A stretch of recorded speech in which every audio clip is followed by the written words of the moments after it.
بمناسبة الأمانة عشان اوريك ان جدي كان عايش بالمعنى دوت، ما كانش بيقول لنا كلمتين برضو عشان يعلموا معانا وخلاص يعني. هو كان في احد يعني مشاويره في العمل يعني، ولكن دي كانت حقبه مهمه جدا. كان شغال في اجهزه المنزليه برضو، بس في مجال بقى الراديو، والراديو تحديدا اللي هو كان يعني ده الموبايل بتاع العصر يعني. صح. كان الراديو ده اهم جهاز بقى. كان اهم جهاز، كان اهم جهاز، اهم من يعني ما كانش فيه بقى لا التلفزيون ولا الموبايل العادي، فهو ده كان وسيله التواصل. وكان اهم جهاز، وكان بيبقى pieces of furniture بتتحط في البيت وموبيليا وخشب المهم يعني مش دي قصه خالص، قصه سريعه جدا بس بقول لك لمعنى الامانه والرحمه والتقوى 3 والجرأة بالصدفه في الاربعه ممزوجين في القصه دي.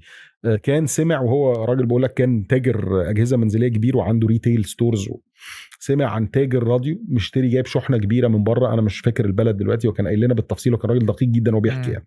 فيقول لك التاجر كان اسمه كذا الثلاثي وكان مستورد مش عارف 3222 راديو كده يعني بالدقه دي من انجلترا، ماركه مش عارف ايه، وجابهم على مينه دقيق جدا في وصفه. انا طبعا اللي فاكره عناوين الموضوع ان هو في تاجر جايب شحنه راديوات كبيره من بره ومش عارف يبيعها، ويحاول ويعمل عليه بروموشن مش عارف مين بتاع، فمش عارف ايه، فقرر يصفي اعماله. التاجر دوت البضاعه دي مجبس فيها فلوس كتير جدا، راس ماله كله فيها، فعايز يصفي الاعمال ويخلص من البضاعه دي بقى ويشق طريقه في حاجه تانية او في بضاعه جديده او.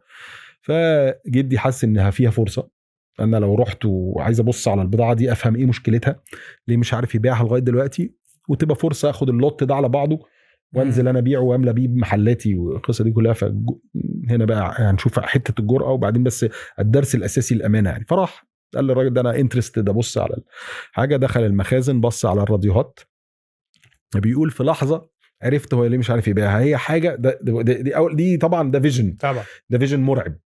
وهو واقف هو بيحكي لنا كده بيقول لك وانا واقف كده لقطت ان المشكله في الديزاين في الذوق، الباكجينج نفسه، الذوق. هو بقول لك كانت بيس اوف فرنتشر في الاخر الراديوهات دي. هو حس لما بص عليهم الديزاين بتاعهم مش نافع مع الشعب المصري. فبيقول لك وانا واقف كده لقطت على طول فكره ان انا هاخد الراديوهات دي هعمل تعديل عليها كده، هعمل لي حته قيمه خشب كده واركبها على وش الراديو مش عارف مين، قلبته كلاسيك تك. هو في لحظه ده بيقول لك عارف المشكله فين وانا واقف، لان الراديوهات كانت شغاله كويس فهو بس عارف المشكله وانا واقف. هو بيقول لك ماركه معروفه فبيقول لك وانا واقف لقطت الاوبورتونيتي. فيبص بقى هنا الجرأة، راح قايل له ايه، انا هشيل اللوت كله. وبدأ يملي شروطه التجارية، قال له انا هاخده بكذا كرقم، طبعا انا مش فاكر بقول لك التفاصيل دي، هو ساعتها هو بيحكي لنا بالسحتوت يعني. قال له انا هاخده بالرقم الفلاني وهدفعه لك على 9 أشهر. 9 أشهر ده رقم حقيقي، ده انا فاكره يعني. ليه بقى؟ لان اللي جاي هو اللي هيوريك البتاع. قال له بس مش عارف محتاج منك كام شهر علشان انقل البضاعه عندي وافضلها مكان ومش عارف مين وبتاع. التاني قال له انا موافق بس عندي شرطين. اول حاجه انك تدفع على 12 شهر مش 9، ده اللي بيبيع. انك تدفع على 12 شهر مش 9، وان الديل اللي احنا لسه عاملينه ده ملزم عليا وليس ملزم عليك. لو انت عايز ترجع في كلامك في اي وقت انا تحت امرك، انا ما ينفعش ارجع في كلامي. ايه الجمال ده؟ ده التاجر اللي بيقول له كده. ما انا متخيل. فجدي عبد الله قال له مش فاهم انت ليه بتعمل كده. قال له عشان انا عارفك يا عبد الله يا سلام، اما بتقول كلمه تبقى سيف على رقبتك، فانا عارف ان انت هتموت نفسك حتى لو الظروف اتغيرت انك تنفذ الديل ده وانس انك التزمت فيه. فانا بقول لك خد 3 أشهر زياده في الدفع، وفي اي وقت عايز تلغي الديل اصلا.